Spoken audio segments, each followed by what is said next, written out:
Quer dizer, uma rotina em que eu trabalhava, entrava naquele ciclo vicioso das pedras de crack, no dia seguinte já começava a ter problemas para levantar, fora os problemas que você tem dentro da sua casa. No caso, eu me relacionava só com a minha mãe.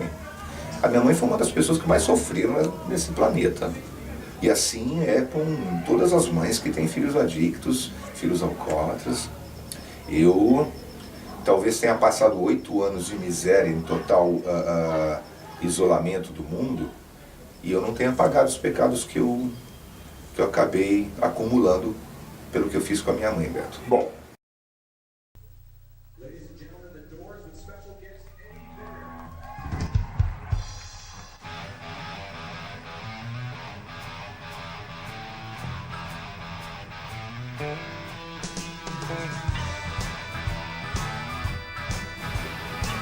Eu vou falar, inclusive, eu acho que eu sou louco pra isso, inclusive.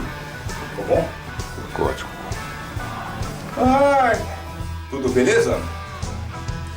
Analisando eu tinha 2 amigos que voltaram de um acampamento e me disseram que tinham fumado maconha. E aí eu disse, poxa, e como que é, né? E eles disseram, pô, a gente deu muita risada, a gente comeu, a gente brincou, é uma experiência interessantíssima e tal. E aí eu fui com um desses amigos no carro, com 18 anos eu já tinha, procurar maconha. Então nós saímos na Rua da Moca, fomos ali na Rua dos Trilhos e andando, e a gente ficava olhando assim pra fora pra ver se a gente tinha alguém na rua com cara de maconheiro, pra perguntar onde a gente comprava fumo. Bom, a gente voltou pra casa e não falou com ninguém, né? Porque claro, você não consegue, você não fica com coragem de perguntar. E a gente ficou pensando, quem que fuma maconha aqui? Porque eles viram isso lá no acampamento. E aí eu vou falar o nome, mas a gente lembrou de uma pessoa que é nosso amigo de infância e que a gente já sabia que estava meio que afastado da gente, assim, que estava num grupinho mais assim e tal. Vamos conversar com ele. Vamos pra Sapopemba, compramos um monte de maconha, paramos no estacionamento do Carrefour e fizemos uma sauna dentro do carro e fumamos maconha. Cheguei em casa, coloquei a maconha em cima da mesa, falei, mãe, isso aqui é maconha, eu experimentei e tal, estou fumando com meus amigos lá. Juízo. Eu não fiz isso. Ela disse somente isso, juízo. Analisando dos seus materiais ali e conversando com a Beth, eu senti que houve uma sincronicidade grande para fazer o filme em relação ao trabalho que você imaginou fazer para o Arrumando para a Cabeça. Quer dizer, de certa maneira, as perguntas que você estava fazendo ali vinham a corroborar, a ajudar a dizer o que a gente já vinha dizendo. Certo. Que, de certa maneira, existe várias maneiras cristãs de se ver o sexo, várias maneiras cristãs de se ver o amor. E o que acontece é que, será que deveria haver tantas maneiras assim, né? Será que esse amor que Cristo falou não era um só? Não era mais simples de a gente entender? Quer dizer, por que tantas restrições, por que tantos dogmas? E o que eu notava em você era essa capacidade de fazer uma pergunta curta e fazer com que a pessoa falasse, né? Aí eu comentando com a Beth, eu falei, é a profissão. Imagine uma pessoa que está sempre ouvindo a confissão de uma outra pessoa, ela vai encontrando, eu acho que no meio do caminho, maneiras para abrir o coração da pessoa, para conseguir fazer com que ela se abra, né? E você tem essa capacidade. E eu acho que você seria perfeito para me fazer umas perguntas em relação ao que aconteceu na minha vida, em relação a álcool e drogas. E na frente de um padre eu não posso mentir, né? Legal. Então eu vou tentar falar o certo, a sinceridade e a verdade aqui reinarão, Beto. Vamos lá então? Fique à vontade para perguntar o que você quiser. Me diz uma coisa, como é que era a sua vida antes de você entrar no mundo das drogas e do álcool? Me descreve assim rapidamente, como é que era o Paul? Eu era muito responsável, era uma característica que eu acredito que vai mudar bastante a partir do momento que eu tenho contato com as drogas, né? Eu era muito responsável, sabia exatamente o que eu queria, não queimei nenhuma das fases, continuei os meus estudos até entrar na faculdade. Você fez o que exatamente? Qual a sua formação? Eu vou fazer filosofia na universidade, não é? Mas antes eu tinha a ideia de fazer direito. Eu tentei fazer direito no primeiro vestibular, não consegui. Então fiquei só trabalhando durante um ano, me preparando para um novo vestibular que eu queria estudar na USP. Vamos começar do início. Você nasceu aonde? Eu nasci em São Paulo e morei em São Paulo durante toda a minha infância, minha juventude. Então você cresceu na capital. Cresci na capital. Aí a sua casa, você veio de, os seus pais, quem são seus pais? Eu fui criado só pela minha mãe. Só pela sua mãe.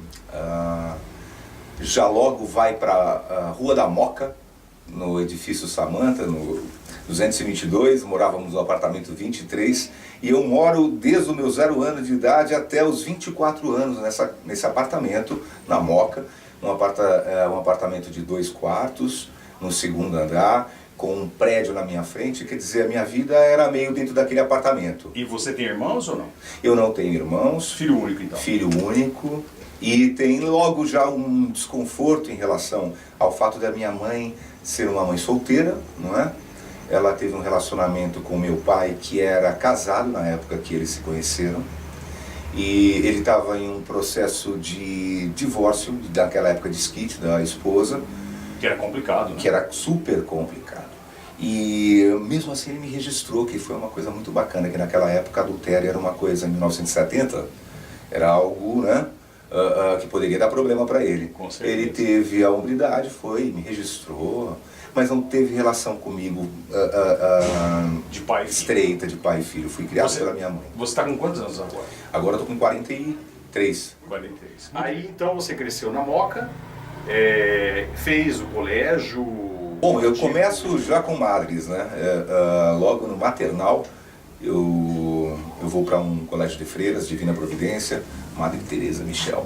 E ali eu tenho meus primeiros amigos, ali da Moca mesmo, e já posso entrar inclusive no primeiro ano com menos de 7 anos.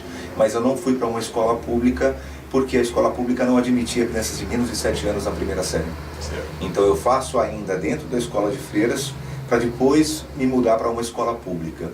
Ficar 2, 3 anos é aonde que eu vou para o Dom Bosco, que a grande parte da minha história, apesar de ter sido só 2 anos e meio, foi aonde é aquele momento da adolescência, que a gente se lembra tanto. Né? O que mais marcou assim nesse período da adolescência, que você pode dizer rapidamente assim, no ginásio isso me marcou?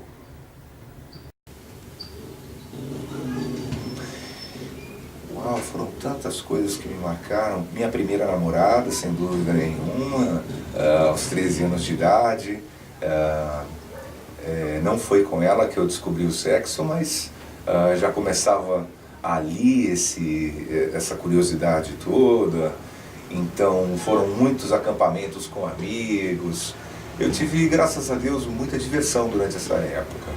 E sempre diversões saudáveis. Legal. Olha, ligada a drogas. Aí depois, então, você vai para a faculdade. E é aí que eu já começo a ter uma visão muito mais abrangente do mundo. E aos 18 anos de idade, você não vai acreditar, Beto. Eu tinha 2 amigos que voltaram de um acampamento e me disseram que tinham fumado maconha. E aí eu disse, poxa, e como que é, né? E eles disseram, pô, a gente deu muita risada, a gente comeu, a gente brincou. É uma experiência interessantíssima e tal. E aí eu fui com um desses amigos no carro, com 18 anos eu já tinha, procurar maconha. Então nós saímos na Rua da Moca, fomos ali na Rua dos Trilhos e andando, e a gente ficava olhando assim pra fora pra ver se a gente tinha alguém na rua com cara de maconheiro, pra perguntar onde a gente comprava fumo. Bom, a gente voltou pra casa e não falou com ninguém, né? Porque, claro, você não consegue, você não fica com coragem de perguntar pra ninguém na rua. E a gente ficou pensando, quem que fuma maconha aqui? Porque eles viram isso lá no acampamento. E aí eu não vou falar o nome, mas a gente lembrou de uma pessoa que é nosso amigo de infância e que a gente já sabia que estava meio que afastado da gente, assim, que estava num grupinho mais assim e tal. Vamos conversar com ele. Fomos a Sapopemba, compramos um monte de maconha, paramos no estacionamento do Carrefour e fizemos uma sauna dentro do carro e fumamos maconha. Cheguei em casa, coloquei a maconha em cima da mesa, falei, mãe, isso aqui é maconha, eu experimentei e tal, estou fumando com meus amigos, ela, juízo. Ela disse isso. Ela disse somente isso, juízo. Ela não conferia minhas carteiras de notas, ela tinha uma confiança plena em mim. E aí que vai acontecer, eu acho que o meu maior problema, porque eu tive um quadro de uma mãe me criando, o meu relacionamento só com ela, então quer dizer, era aquela super proteção desde pequeno, era uma covardia porque eu não tinha a figura paterna, então eu era muito covarde quando criança, não sabia me defender, era muito assim. Então quer dizer, vão crescendo uma série de sentimentos nessa relação com a minha mãe, que quando eu já me vejo com problemas com drogas lá pra frente, ela continua omissa no sentido que ela não sabe lidar com isso. Entendi. Nesse primeiro contato com a maconha, foi um contato em que parece não ter sido significativo para você. Foi apenas curiosidade e ponto final. Sim. Ou você continuou usando maconha? Aí que tá, os meus amigos pararam. Os meus amigos que foram para o acampamento, que tiveram essa experiência e acabaram me contando, por causa deles a gente até tivemos alguns momentos de consumir maconha juntos, mas eles nunca mais usaram. E eu acabei fumando maconha, depois experimentando cocaína, depois... Então, desde os seus 18 anos? Aos 19 anos eu experimento cocaína, aos 19 anos mesmo eu aprendo a fazer crack através da cocaína. Nós comprávamos cocaína, mas misturávamos com certa coisa e aquilo gerava, eu falei certa coisa que eu não quero ensinar ninguém a fazer. Então você mistura com certa coisa na água ali e tira uma pedra de crack. Então quer dizer, antes de chegar à venda das pedras de crack na rua, nós aprendemos a fazer isso, porque já estava virando moda, estava para chegar. Isso era que época? Isso, eu posso te dizer que era 1990, 91. Certo. Então aí, nesse período você tem 19 anos e... Já tenho 20 e 21. 20 e 21, o grupo de amigos já mudou. Totalmente. Totalmente. Eu gostaria aqui de fazer um paralelo com o livro da Adelaide Carraro. Ela chama O Estudante, o livro dela. Eu li na minha adolescência, eu achei aquela coisa mais ridícula, imbecil. Você fica com raiva do livro, porque você fala, isso é totalmente fora da realidade. Tem um personagem lá que eu até hoje acho que eu guardo o nome dele, chama Roberto. Olha só, o Roberto, ele tem, como fala, uma personalidade parecida com a minha, um cara super responsável e tal. Ele vira um monstro no livro. E a gente estava com aquela época, eu acho 13, 14 anos, em 1984, assim, com uma visão tão aberta para a chegada da maconha nas pessoas. Não era uma coisa tão, assim, digamos assim, satanizada, a maconha. A cocaína, sim. Mas, então quer dizer, o livro para mim soava como alguma coisa repressora, você entende? E não uma análise de fato da vida de uma pessoa. E como é que E foi acontecer exatamente o que aconteceu com o personagem do livro comigo, tá? Com você. É brincadeira? Como é que você se lembra da tua mentalidade, da tua visão de mundo, quando o Paul começou a evoluir da maconha para cocaína, fazendo experimentos para tirar uma pedra de crack e tal, nesse período? Essa é uma excelente pergunta. Por quê? Quem que é o Paul nesse Quer dizer, quando a gente... porque a gente está buscando aí entender como é que se dá essa transformação da personalidade, a transformação de caráter, inclusive, não é? E você sente que isso está acontecendo. Mas é um processo tão...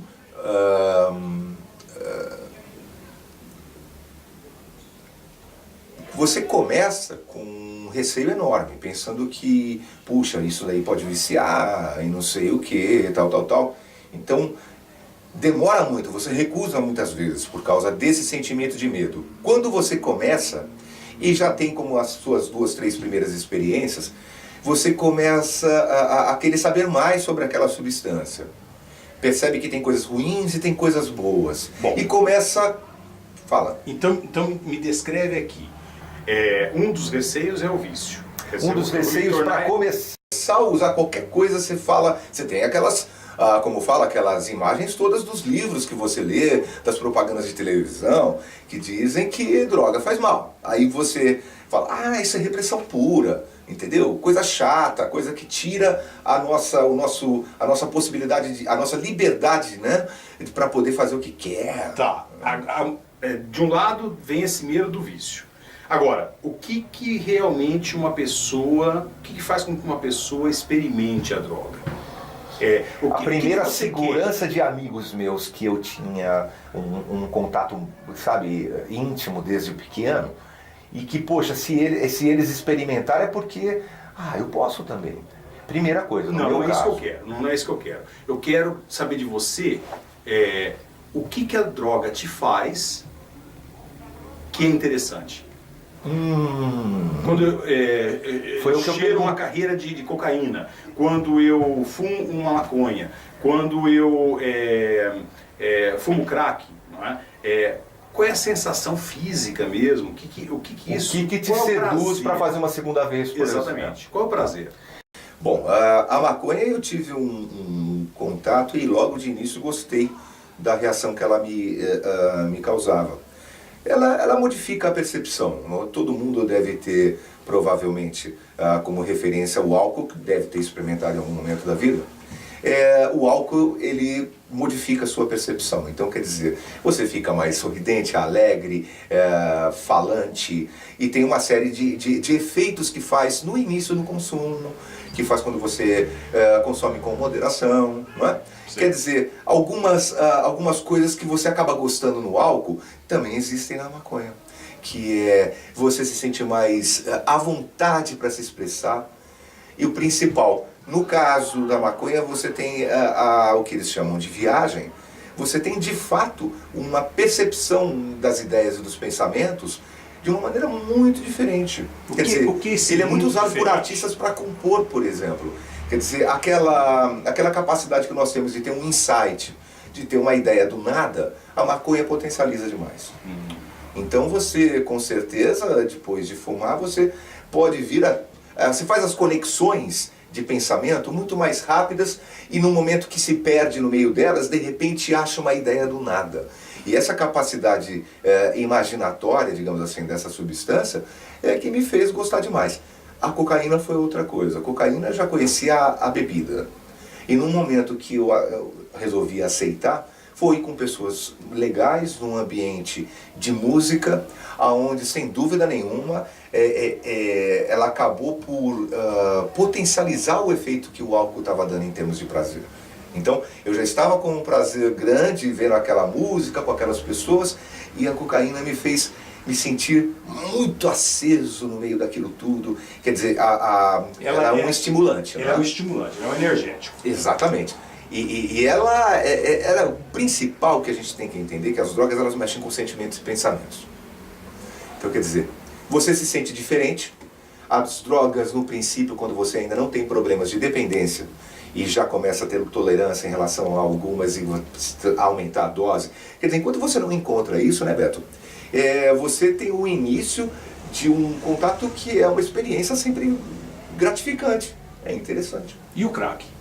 O crack, ele tem a rapidez do efeito dele, que eu acho que é o principal a se colocar. Enquanto a cocaína te dá um efeito rápido, perfeito, dá um efeito rápido também, né? Mas não é instantâneo. O crack, logo que você acabou de soltar a fumaça, você já está sob um efeito de êxtase tão grande, que é o que a gente vê descrito mesmo pelas imagens quando a gente vê uma pessoa. A palavra é essa, êxtase? É um total êxtase. É um total êxtase. É uma coisa tão gostosa que o indivíduo ele faz o uso, digamos, às 10 da manhã, dessa primeira tragada que ele dá. Aquilo enche ele de um êxtase tão grande que ele pode fumar mais 50 pedras procurando ainda essa sensação dessa primeira fumada do dia. Todas as outras vão matar ele. Todas as outras vão dar para ele paranoia, vão dar para ele sentimentos de tristeza, de desilusão, de angústia, de vontade de se matar. Mas ele não pensa em nenhum desses sentimentos que ele vai ter em seguida. Ele não pensa em toda a dificuldade que vai ser para comprar todas essas pedras. Ele não pensa na saúde dele que vai acabar. Ele só pensa nessa sensação de êxtase que logo já faz ele se sentir um ser humano fora desse mundo. Eu acho que essa que é a ideia. A gente se sente tão fora do mundo que a droga vai causar problema e você já tem uma série de outros problemas. Então, toda vez que você se defrontar com qualquer problema, diversidade, ou até um momento de grande prazer, tudo vai te associar àquela sensação de fora desse mundo, que pode te aliviar de tudo, que pode te resolver os problemas de uma hora para outra. Em 6 segundos você pode não ter problemas mais. E nesse período, então no período que o Paul tinha o início dos seus 20 anos, né? O Paul estava fazendo o que exatamente, além de experimentar Eu droga? estudava filosofia e dava aula de inglês. Você dava aula de inglês? E estudava filosofia. O Aonde? que ocorre é na USP. Na USP. Então eu ia para o Butantã da Moca, era uma distância de 17 quilômetros, para poder fazer 4 horas de aula e 17 quilômetros para voltar. E ainda dava aulas de inglês em escolas e também pingava em empresas, porque já começava naquela época, na década de 90, as aulas em loco. Então as escolas contratavam, as empresas contratavam essas escolas e nós íamos até uma empresa, depois no meio da tarde ia em outra. Então eu andava pela cidade de São Paulo, ia para vários cantos diferentes. Quando acabava a hora do trabalho e do estudo, ao invés de eu descansar, ao invés de eu estudar, eu encontrava então aquela amizadezinha relacionada à droga. A turma. Para começar fumando baseado dentro do carro, depois a gente comprava uns 2, 3 papéis de cocaína, já começava a cheirar e isso evoluía para um crack dentro do seu próprio banheiro, porque aí é totalmente sozinha a coisa. Né? Entendi. Talvez as primeiras experiências você faça com outras pessoas, mas era uma droga tão suicida que ela te leva para um cubículo onde você tende a ficar ali dentro do seu próprio mundo. Entendi. Bom, você terminou a faculdade, filosofia? Não consegui terminar justamente por causa desse problema. Desse problema. Quer dizer, Eu, em 94, entrei com um processo de... Eu fui jubilado por falta de fazer crédito. Eu fiz o crédito mínimo de 1 ano lá, que eram 24 créditos, aí eu fui jubilado. Então, quer dizer, você foi se envolvendo nas drogas a tal ponto de você deixar o estudo de lado. Sem dúvida nenhuma. Quer dizer, o trabalho preservava porque era aquilo que pagava a droga. Mas o estudo foi ficando de lado. Quer dizer, na verdade, eu tinha também envolvimento com movimento estudantil, eu tinha movimento político. Então, quer dizer, eu dava o meu tempo dentro da universidade, eu acabava dando a essas coisas e não ao estudo. Ao estudo.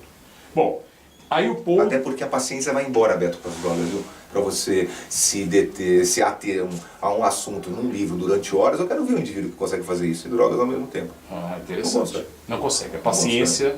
Bom, aí você largou a faculdade, o Paul foi fazer o quê? Muito bem, aí chegou o momento em que Você eu não estava foi em quatro. São Paulo, já envolvido. Na minha rua existia um rapaz que foi morar no meu prédio que era um travesti. E fizemos amizade com ele lá, que vendia drogas. Ele vendia pedras de crack. E acabava tendo um envolvimento com outros travestis que na esquina do meu apartamento era pago ali uma pensãozinha por esse traficante travesti para todos eles. E eu comecei a frequentar aquela casa que era uma casa bem barra pesada em vários aspectos. E só para consumir crack. Só para consumir crack. Então você ficou praticamente frequentando essa casa só para consumir crack. E você trabalhava ainda como professor de inglês? Trabalhando como professor de inglês e me lembro de certas situações onde eu cheguei sob efeito forte de droga em aulas e que eu lamento muito pelos meus alunos. É triste lembrar. Você pode descrever ou não? Nossa, a gente chega sem condições de falar, suando, concatenamento de ideias jamais. Então fica uma situação vexamosa. Entendi. Fica vexamoso, porque a pessoa percebe que você está totalmente alterado. Já que eu estou falando tão mal de mim, algo muito parecido com o que ocorreu com a Vanusa, por exemplo. Sim. Você não lembra do hino nacional, você começa a dar receita de bolo. Você está entendendo? Então, não há mais pertinência, não há mais concatenação de ideias, não há mais respeito, né? Porque a partir do momento que você se coloca como profissional fazendo isso... E nós vamos voltar mais a isso, tá? Para entender melhor esse contexto. Depois do Paul, então, desse período de frequentar a casa desse travesti, em busca de crack, né? Qual é o fim desse período? Ou vai acabar? O fim desse período foi o meu primeiro pedido de socorro. Eu cheguei à minha mãe e disse que eu precisava me mudar daquele lugar. Bem, porque os nossos amigos dessa área do transexualismo são muito, digamos assim, livres no sentido da vida. Quer dizer, dispensaram suas famílias, dispensaram o mundo, então já não havia mais relação de respeito. A minha mãe não conseguia mais aguentar pessoas apertando o interfone do apartamento para poder me chamar para fumar crack. Então é uma coisa horrorosa aquele período. Eu me senti envergonhado e precisei me mudar. Então, quantas pedras você consumia por dia? Eu nunca fui de consumir muita coisa, eu sempre tive medo de morrer, Beto.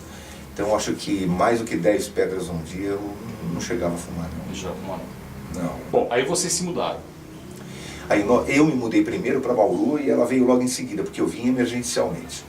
Então quando eu vim para cá em 94, eu passo de 94 a 97, eu já vim com um problema grave para resolver.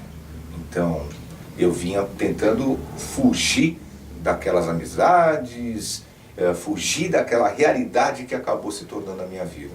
Quer dizer, uma rotina em que eu trabalhava, entrava naquele ciclo vicioso das pedras de crack, no dia seguinte já começava a ter problemas para levantar, fora os problemas que você tem dentro da sua casa. No caso, eu me relacionava só com a minha mãe. A minha mãe foi uma das pessoas que mais sofreram nesse planeta. E assim é com todas as mães que têm filhos adictos, filhos alcoólatras. Eu talvez tenha passado 8 anos de miséria em total isolamento do mundo e eu não tenha pagado os pecados que eu acabei acumulando pelo que eu fiz com a minha mãe, Beto. Bom, aí você veio para Bauru. Quando eu vim para Bauru, E você ficou aqui aonde? Então, eu tenho aqui a família de uma tia, que na verdade era o meu tio falecido, que era de sangue, mas a esposa dele acaba sendo nossa tia, e ela é mãe dos meus primos todos, que eu sempre vinha para Bauru passar férias aqui. Então eu fico na casa dela, e ela é de uma espiritualidade fantástica, é uma pessoa então que já me deixou à vontade para essa tentativa de uma nova fase. E é ela que em 2009 vai ser também a ponte para minha recuperação.